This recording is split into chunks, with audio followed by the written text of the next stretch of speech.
I'm Miles Dobis. I'm an associate editor at Premier Travel Media and the supervising editor at Destination Film Guide. Hey, Miles, how are you today? I'm pretty good. How are you? Doing good, doing good. Well, obviously, we're excited about the new Destination Film Guide coming out this spring, and been working hard on developing the website, developing the print prototype. We've gotten a lot of questions from people, DMOs, convention visitors bureaus, film commissions about the guide. So we were going to go on today and just do a Q&A as far as some of the questions we've had, hopefully answer that and give people a little bit more information about what they can expect. Of course. Okay. You want to go ahead and kick off then? Sure. And so I'm curious just on the base level, can we advertise? Yeah, so we've had questions about, can I just put an ad in your publication? And while we think ads are great for branding purposes, and we include those in some of our packages, you'll always attract more attention with content marketing. This is our specialty across the many brands that we serve, and will be in Destination Film Guide as well. So we combine the written word with beautiful photography and showcase destinations to a niche audience across these different platforms. Our brand of content marketing is called Site Inspections, and we've got some beautiful examples which we'll put up on the screen of how these will look in the new Destination Film Guide as well as on the website. Well, could you go into a little more detail then in terms of what the type of content is going to be? Is it going to involve questions, or is it going to be more of a formatted piece? I'm curious what a site inspection is. Yeah, so a little bit of both. We want to introduce that destination and talk about what assets they have available, meaning what locations that are viable within the marketplace. We know tax incentives are important as well in this industry, so we're going to cover that. We're also going to provide a unique connection directly to the person at that local office who can facilitate any requests.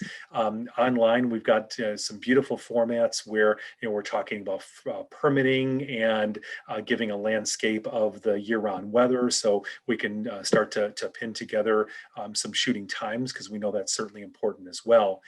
As far as the site inspections themselves, each destination will typically get about 4 or 5 unique locations, though each of those locations can have multiple photographs in their gallery, plus again descriptive text, which we think is important. Photo galleries are nice, but tell us what we're looking at. We've had some people that have asked, are you going to put connections directly to locations? And honestly, for tracking purposes, we prefer to have all those contacts go directly to the Film Commission or the CVB, partly because you want to know that your investment is working for you. Mm-hmm. How is the content going to be different on an online presentation versus in print?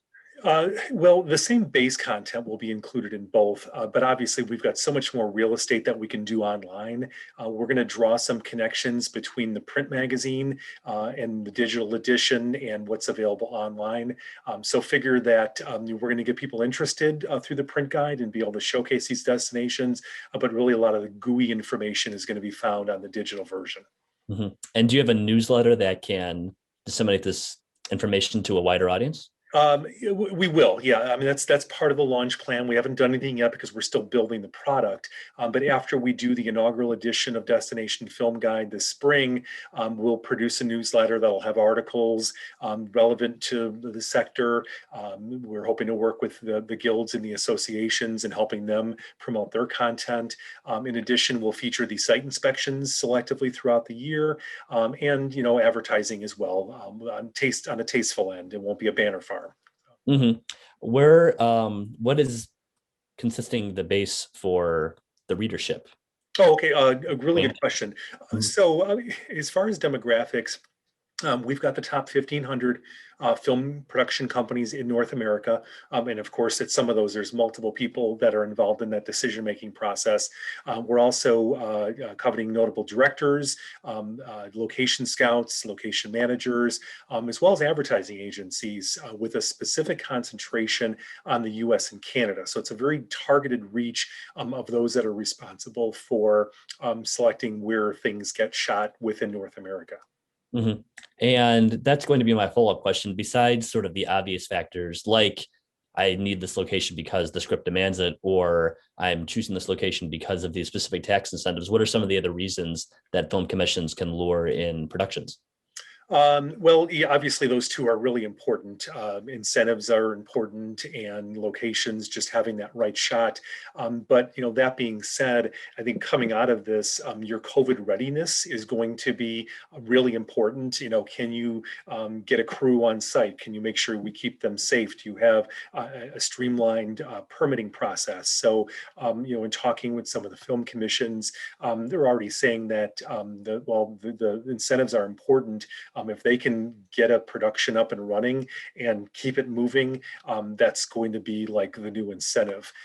But I think along with that, the relationships are also critical in this sector. Developing trust with filmmakers and location professionals, we're going to go a long way towards winning business. And I think that's certainly one thing we've proven on our platform is the ability to provide that. Mhm. Do the film commissions have a relationship with local unions and local guilds to help keep costs down? They certainly should. In being able to access that local talent is a nice asset. Easing of permitting, flexibility of just knowing how to get things done, especially if you're on tight timeframes, which a lot of productions are going to be.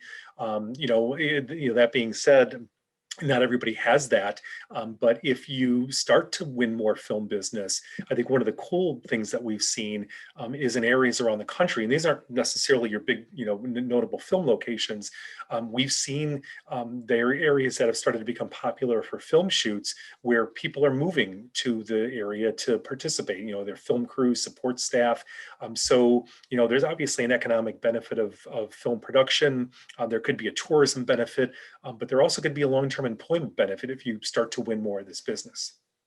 Now, I already work with location scouts on a day-to-day basis, but I'm curious, given my limited budget, what is the potential to reach more location scouts than I already have previously working with DFG? Yeah, again, a good question. We know that people already have relationships in the market. I think what I would come back to is that the film market is so broad, and decisions are made at so many different levels. You don't know where that next spark of inspiration is going to come from. So, we've chosen a broad-based circulation platform from a sort of a title standpoint, but geographically, I think we're really trying to hit home on what we know best, which is this North American market. So we're offering a very unique product, in what we do is different than anything that's out there, both from a digital standpoint and especially from a print standpoint.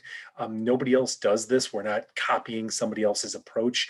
So, naturally, once you see the product, anybody who's looking to enhance their filming footprint in North America is going to be drawn to this product. We know that from experience. What the sector has told us, the people that are looking for locations, is that they're going to be looking for more closer to home places over the next couple of years. And since I think it's 2/3 of the budgets originate in the U.S., but historically a lot of that money flows overseas, this is a real unique opportunity. Mhm. I'm also curious what the other content is going to look like on your site and in print besides the site inspections that we've already discussed and the collaborative content between the film commissions and editorial. Are there going to be timely news pieces or interviews with people in the industry? What is that content going to look like? Well, I'm kind of stealing part of your thunder there, but yeah, the answer is yes. We're this will not be a one-stop shop. There are some really great resources for the film industry, and we're not looking to duplicate what they do, but we will have a strong concentration on the location aspect of it. Try to bring in some of the personalities that are involved in the business. Overall, we want to be helpful to the marketplace. We figure that if we can supply good resources and people come to the site and they find information that's helpful, maybe it's a top listicle of cool 7 rom-com destinations or science fiction locations that maybe they're not aware of. I think if we can provide that, and certainly through your efforts and the team that we're building, I think we're going to be able to hit that on the mark. And if we can spark some new ideas and place some locations, I'll consider it mission accomplished. Excellent. Well, Jeff, those were all of the primary questions I had about Destination Film Guide this afternoon. Is there anything else that I haven't thought of that we might want to know? No, we've been working on this again, as you know, since 2019, and it took a little bit of a pause with the pandemic last year of just making sure that we had our feet underneath us. So we've got a real rich history at Premier Travel Media. I would encourage anybody who's curious about what we do in other markets is just to look at ptmgroups.com and some of the other sectors. We're in the tourism business. We're in sort of the group movement business. People like yourself that work for us in the editorial capacity have a lot of good experience. And I know you have an affinity towards the film industry. So I think this is going to be a great fun project for us and, really looking to building this community within North America. Yeah, I absolutely agree with you, Jeff. Awesome. Um, you have a great afternoon. Okay, thanks.